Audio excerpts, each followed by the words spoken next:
ጤና ይስጥልን የተከበራችሁ የዩቲዩብ ቻናል ቤተሰቦች በሰዓቱ የተሰሙ ሰበር መረጃዎችን ይዤ ቀርቤያለሁ። ወደ ዝርዝሩ አልፋለሁ። አብረን እንከታተለው። ክቡራን አድማጮች በዚህ መረጃ ሰዓት በቅድሚያም የወርቁ አይተነው የ15 ሚሊዮን ብር ድጋፍ አንቀበልም ሲል አግማስ የመንግስት አጋዥ ድርጅት ነው ሲሉም በመግለጫቸው ላይ ገልጸዋል። ሙሉ መግለጫውን እንደሚከተለው አቀርበዋለሁ። ከዚሁ ጋር በተያያዘ ወርቁ አይተነው ለዚህ ድርጅት ምላሽንም ሰጥቷል። የምታደምጡት ይሆናል። አግማስ ኢትዮጵያ የበጎ አድራጎት ድርጅት ከፌዴሪ ሲቪክ ማህበራት ድርጅት ባለስልጣን ፈቃድ ወስዶ መንቀሳቀስ ከጀመረ 4 ዓመታትን አስቆጥሯል። በእነዚህ ዓመታት ውስጥ በርካታ በጎ ተግባራትን የፈጸመና የመንግስት አጋዥም ሆኖ የቆየ ድርጅት ነው። በተለይ ተፈናቃይ ወገኖች ጋር በተያያዘ ዘርፈ ብዙ ስራዎችን በዕለት ደራሽ ድጋፍና በቅርቡ ደግሞ በደቡብ ወሎ ሀርቡና ደጋ መጠለያ ካምፖች የዘላቂ መፍትሄ መርህን በመከተል በርካታ ወገኖችን እያደራጀ ወደ ስራ አስገብቷል። አግማስ ኢትዮጵያ እያንዳንዱ ስራዎቹን ሲሰራ በየአካባቢው ከሚገኙ የመንግስት መዋቅር ፕሮጀክቶች ስምምነት ወይም ደግሞ ፕሮጀክት አግሪመንት በመፈራረም ነው። ከክልልም ይሁን ከፌዴራል መንግስት በሚቀመጡ አቅጣጫዎች መሰረት እየሰራ የቆየ ሲሆን በዚህም ድርጅታችን ከተለያዩ የዞን ሴክተር መስሪያ ቤቶች የእውቅናና የምስጋና ሰርቲፊኬቶችን ተቀብሏል። አግማስ ኢትዮጵያ ይህንን በጎ ተግባርና ወገኖችን በዘላቂነት ወደ ስራ የማስገባት እንቅስቃሴውን ለመደገፍ ያለመ የቀጥታ ስርጭት ወይም ደግሞ ኦንላይን የድጋፍ ማሰባሰቢያ ፕሮግራም ላለፉት 6 ቀናት ያደረገም ሲሆን በዚህ ፕሮግራም ላይም አንዳንድ ከድርጅታችን መርህ ጋር አብረው የማይሄዱ አካሄዶችን አይተናል። ድርጅታችን ከፖለቲካ ከዘርና ሃይማኖት ጸዳና ገለልተኛ ሆኖ የሚሰራ በመሆኑ ምንም አይነት የፖለቲካ ሚሆን ሌላ ዓላማ ካለው ግለሰብ ሚሆን ድርጅት ድጋፍን የማይቀበል መሆኑን ለማረጋገጥ እንወዳለን። በዚህ መሰረት እንዲህ አይነት አመለካከት ያላቸው ጉዳዮችን ከድርጅታችን ጋር ምንም አይነት ግንኙነት እንደሌላቸው በማረጋገጥ የድጋፍ ማሰባሰቢያ መርሃ ግብራችን በይፋ ማጠናቀቅና መዝጋታችንን እንገልጻለን። ክቡራን አድማጮች ከዚሁ መረጃ ሳንወጣ ድጋፉን ቃል ስለገባው በሌላ በኩል ለተረጂዎች ይደርሳል ሲሉ አቶ ወርቁ አይተነው አስቸኳይ ምላሽን ሰጡ። በትላንትናው ምሽት በሚደረግ በደብረ ብርሃን መጠለያ ጣቢያ ለሚገኙ ወገኖቻችን በቲክቶክ በሚደረግ የድጋፍ ማሰባሰቢያ ፕሮግራም ላይ 15 ሚሊዮን ብር ለመለገስ ቃል የገባው ሲሆን ድጋፉን በአግማስ ኢትዮጵያ ወይም ደግሞ አግማስ ኢትዮጵያ ቻሪቲ ኦርጋናይዜሽን ለመስጠት ወስኜ ነበር። ነገር ግን በአግማስ ኢትዮጵያ የበጎ አድራጎት ድርጅት በኩል የወጣ መግለጫ ተመለከትኩ። ለፖለቲካ እንጂ ለእርዳታ አይደለም የለገሰው አንቀበልም በማለታቸው እያዘንኩ ቃል የገባሁትን 15 ሚሊዮን ብር ለታቀደውና ቃል ለገባሁበት ዓላማ በደብረ ብርሃን መጠለያ ጣቢያ ለሚገኙ ወገኖች ድጋፉን በሌላ በኩል የማደርስ መሆኑን አሳውቃለሁ።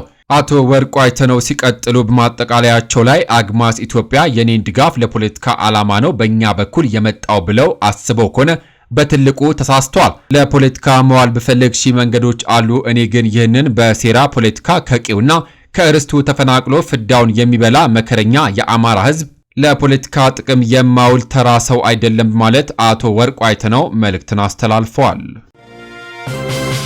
በሌላ ዜና የዲጂታል ይዘት ፈጣሪዎች የሶሻል ሚዲያ ነጋዴዎች ግብር ሊከፍሉ ነው። ታህሳስ 16 2018 ዓ.ም ከዩቲዩብ ከቲክቶክ እና ከሌሎችም የዲጂታል መድረኮች ገቢ የሚያገኙ ግለሰቦችም ሆኑ ተቋማት ከሚያገኙት ገቢ ላይ ግብር እንዲከፍሉ የሚያስገድድ አሰራር እየተዘረጋ መሆኑ ተሰማ።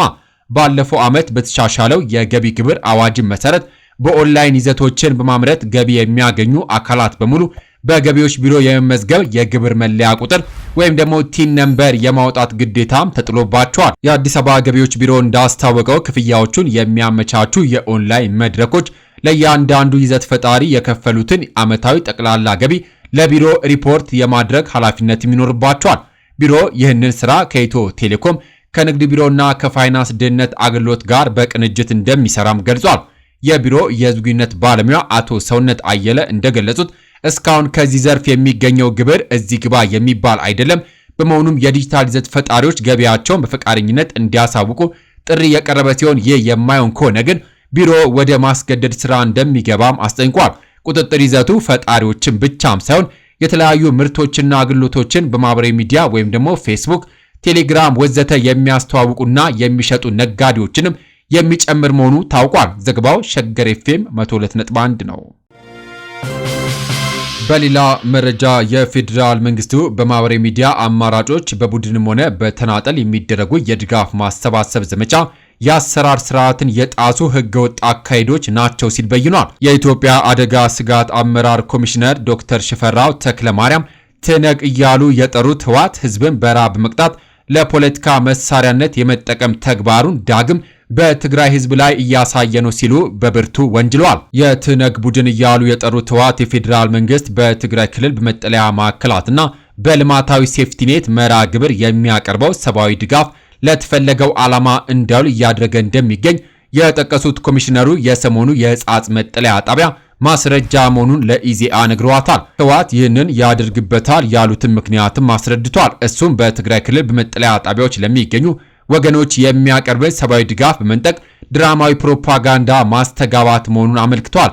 ዓለም አቀፉ ማህበረሰብም የፌዴራል መንግስት በግልጽ መረጃና ማስረጃ የሚከለክለው ሰብአዊ ድጋፍ የት እንደገባ መጠየቅ አለበት ያሉት ሽፈራው በቡድኑ የሐሰት ፕሮፓጋንዳ መደናገር እንደሌለበትም አሳስበዋል። የፌዴራል መንግስቱ አስተማማኝ ድጋፍ እያደረገ ነው ሲሉ የሚከራከሩት ኮሚሽነሩ ሙግታቸውን በአሃዝ አስደግፈዋል። በዚህም በትግራይ ክልል ከባለፈው ጥር 2017 ዓ.ም ጀምሮ እስከ ታህሳስ ወር 2018 ዓ.ም ድረስ 2 ሚሊዮን ኩንታል በገንዘብ ሲተመን 32 ቢሊዮን ብር የሚገመት ሰብአዊ ድጋፍ መሰራጨቱን አስታውቋል። ይሁንና ህወሓት በትግራይ ክልል ሰብአዊ ድጋፉ ተደራሽ እንዳይሆን በማስተጓጎል ድጋፉን ከችግረኛ ዜጎች በመንጠቅ ዳግም የህዝብ ጠላትነቱን እያረጋገጠ እንደሚገኝም ጠቅሰው ኮንነዋል።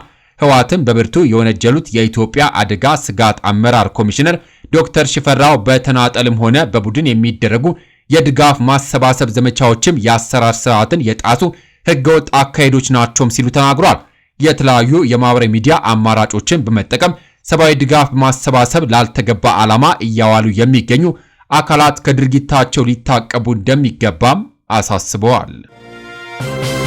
የተከበራችሁ የዩቲዩብ ቻናል ቤተሰቦች ከዚህ በፊት በትሩዝ ኢትዮጵያ ቻናላችን የምታውቁም ቢሆንም አሁን ግን ባልታወቀ ምክንያት በብዙ ሺህ ተከታይ የነበረው ቻናላችን በመዘጋቱ ያዘንን ቢሆንም ግን በአዲስ መንፈስ በሌላ ቻናል ተመልሰናል። ሁላችሁም ይህንን ቻናል ሰብስክራይብ በማድረግ እንድትቀላቀሉኝ ሐሳብና አስተያየታችሁን ኮሜንት በማድረግ ድጋፋችሁ አይለይኝ ስል ከምስጋና ጋር በአክብሮት እየጠየቁኝ ለሰዓቱ ያስኩላችሁ ሰበር መረጃዎች እነዚህን ይመስሉ ነበረ። ከሰዓታት በኋላ በሌሎች በአዳዲስ መረጃ እስከምንገናኝ በያለንበት የዓለም ዳርቻ ቸር እንቆይ።